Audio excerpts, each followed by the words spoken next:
جس بستی میں حضور کی ولادت کے تذکرے کیے جائیں تو اللہ 1 سال تک اس بستی پر اپنے کرم کی برسات کر دیا کرتا ہے۔ اور آگے لکھتے ہیں کہ 1 سال تک اللہ اس بستی سے بلاؤں کو اٹھا لیا کرتا ہے۔ تو آپ خوش نصیب ہیں، رات کے 2 بجے ہیں، اب پورے بہت ایسے گاؤں میں آپ کے لوگ ہوں گے جو بستر پر چلے گئے ہوں گے، جن کی 1 نیند، 2 نیند، 3 نیندیں ہو گئی ہوں گے، لیکن آپ اتنی رات میں بیٹھے، وجہ کیا ہے؟ وجہ کیا کہ آپ اپنی نیند قربان کر کے بیٹھے ہو، گھر کا اے سی، پنکھا، کولر قربان کر کے بیٹھے ہو، گھر کے نرم گرم بستر قربان کر کے بیٹھے ہو۔ کیا آپ کو نیند پیاری نہیں تھی؟ کیا آپ کو بچے پیارے نہیں تھے؟ کیا آپ کو گھر کا آرام پیارا نہیں تھا؟ لیکن اتنی رات میں اس بات کے لیے آپ بیٹھے ہیں کہ کل قیامت کے میدان میں اللہ تبارک و تعالیٰ کی بارگاہ میں پھل پھل کا حساب ہوگا۔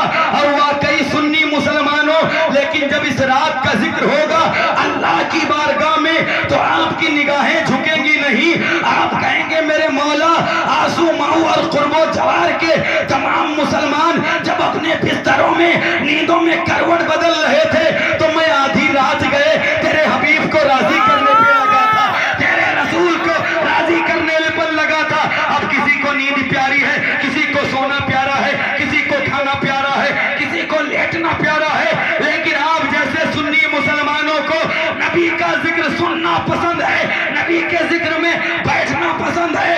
اور ہر سنی مسلمان کا یہی اعلان ہے کہ دولت پسند نہ خزینہ پسند ہے، مجھ کو غبار راہ مدینہ پسند ہے، لالوں میں مجھ کو پسند ہے آمینہ کا لال، شہروں میں مجھ کو شہر مدینہ۔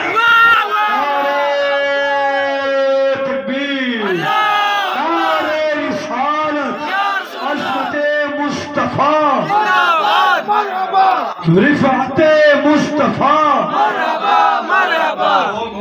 حضور کے میلاد میں آپ بیٹھے اور خوش نصیب ہیں، اپنے مقدر پہ ناز کریں کہ اللہ نے تمہیں اور ہمیں سنی مسلمان بنایا ہے۔ جس امت میں پیدا کیا ہے اللہ نے، وہ امت تمام امتوں میں افضل والا۔ حضور کے میلاد میں ہم اور آپ بیٹھے مقدر پہ ناز کریں، آج آئے ہیں، یہ مصطفیٰ کا کرم ہے، تبھی اتنی رات بیٹھے، ورنہ اتنی رات میں کوئی نیند قربان نہیں کرتا۔ سب کو اپنی نیند پیاری اور عزیز ہوتی ہے، لیکن مسلمانوں یہی یہاں بیٹھنا اور حضور کی آمد کا جشن منانا، قسم خدا کی قیامت میں یہی آپ کے نجات کا ذریعہ بن جائے گا۔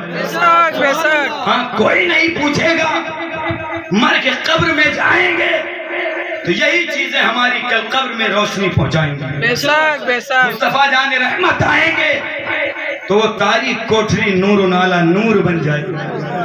حضور آئیں گے تو سب کا بیڑا پار۔ حضور کا میلاد مجھے کہنا ہے، حضور کا میلاد کیا ہے؟ میں کہتا ہوں تم حضور کا میلاد نہ مناؤ، کوئی تکلیف نہیں، لیکن جو مناتے ہیں تو تمہیں تکلیف کیوں ہوتی ہے؟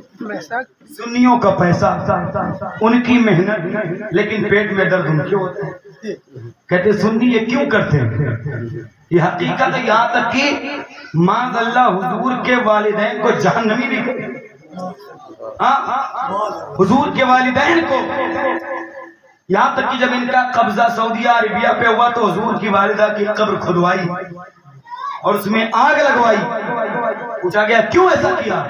کہتے ہیں یہ جہنمیوں ہے ماں، جبکہ قرآن کہتا ہے اے میرے حبیب، ہم نے آپ کے نور کو سجدہ کرنے والوں کی پشت میں رکھا ہے۔ اور حضور خود فرماتے ہیں کہ اللہ نے میرے نور کو پاک پشتوں سے پاک رحموں کے اندر منتقل کیا، یعنی جن میں پشتوں میں گیا وہ بھی پاک تھے اور جن رحموں میں گیا وہ بھی پاک تھے۔ اب آئیے حضور کا میلاد ذرا سا توجہ سے آپ سن لیں، آپ دیکھیں اپنے نبی کا میلاد۔ میرے آقا کریم کا نور جب حضرت آمنہ کے شکم مبارک میں آیا تو 2 مہینے کا عرصہ گزرا۔ 2 مہینے کا جب عرصہ گزرا نا، حضرت عبداللہ آئے، آ کے کہتے ہیں آمنہ سے آمنہ مجھے پردیش جانا ہے، اگر تمہاری اجازت ہو تو چلا جاؤں کچھ کمانے کے لیے۔